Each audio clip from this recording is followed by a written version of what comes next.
They came at 2 o'clock in the morning.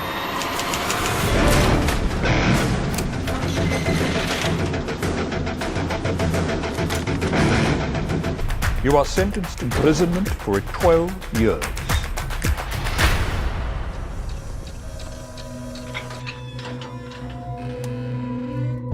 We've got something.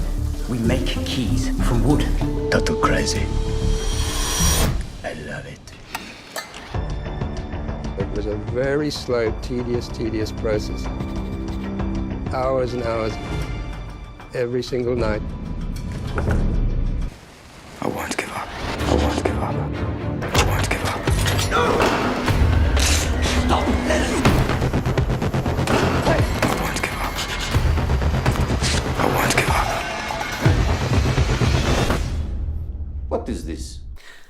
Can you imagine being thrown in prison, not for committing a crime, but actually for fighting against a terrible evil, and facing a sentence of between 8 and 12 years? Tim and his friends could not, and they decided in 1978 that they were going to break out of prison. That's what this film with Daniel Radcliffe in the lead is all about. And we watched it recently.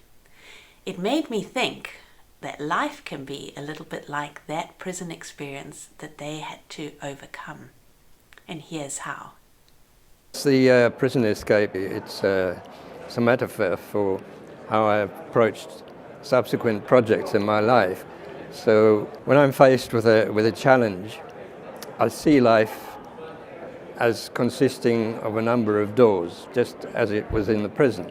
And each door is a barrier, something that you come up against, a challenge, something that you have to breach. And that's really how we got out of the prison. Not by lying in our beds and just imagining a way out. We couldn't figure out how to get out. But we knew that each time you made another key, it allowed you a little bit further, and your plan would change according to your ability to get to the next level. Actually, when we were in the prison, there were those who thought, why are you making all these keys? Because each time you make a key, you're actually endangering us, because now you've got another object and you've got to hide it and so on. They said, why can't you just think about it? Think of a way out and then make what you need for that plan. But we said, we don't know what we can do, and we don't know what's beyond the next barrier, so how can we think what to do? So it's only when you've got through the next barrier that you see different things. So then your plan has to change. So you can't have a plan right in the beginning. So I've always approached problems like that, and it's always paid off. The good news is that there is someone who knows what is on the other side of every doorway we need to pass through. It might be a doorway of opportunity.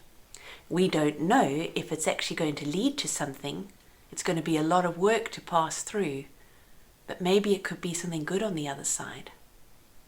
It may be a doorway of fighting against an injustice. Maybe not even on our own behalf, but someone else's. It's going to cost. Is it worth going through? It may be a doorway of breaking out of a pattern that has started to eat away at our lives, day after day, just going down the tubes, feeling like we're going nowhere. And we need to get up and we need to do something different. We just sometimes don't know what the right thing to do is. How do I get through this door that is in front of me? Jesus promises that he knows how to get through the obstacles in our life. He also knows what is on the other side of them. And he knows which of the many doors that face us are worth pushing through. When I was at school, I wasn't sure which subjects to take for what you would call A-levels here. I just knew I was good at music and wanted to do that, and my school didn't offer it. I prayed, and the school next door offered me the opportunity to do it there. My school agreed to let me run between schools during the school day.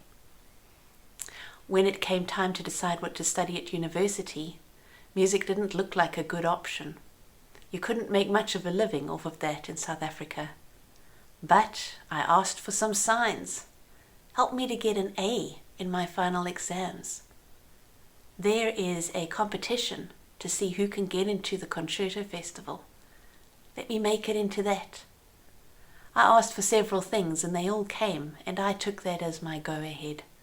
When it came time to decide what to specialize in, I had my heart set on number 1, performance, number 2, doing some exciting research in amongst the remote tribes, studying their music and cultures. At the very bottom of the list was become a teacher. And yet as I prayed about it, I felt like the Lord was saying, that's the one I want you to do. I was the last person to sign up. Eventually I thought, who am I fighting with? And along the way, even having done education, He's given me opportunities to perform and to research all kinds of interesting communities. And I landed up loving teaching.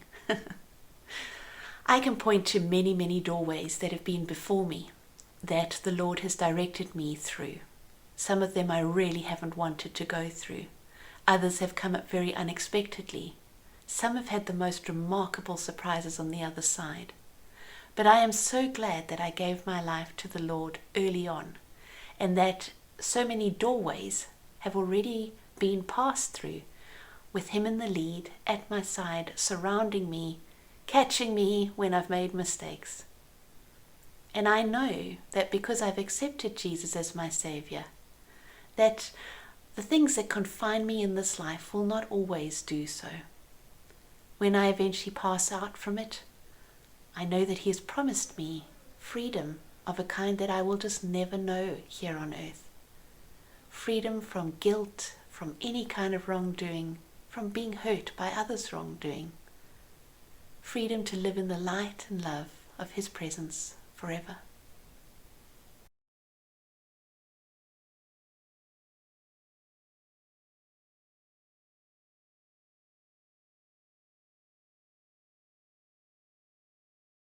We've done it, we've done it, we've done it. We're out of here.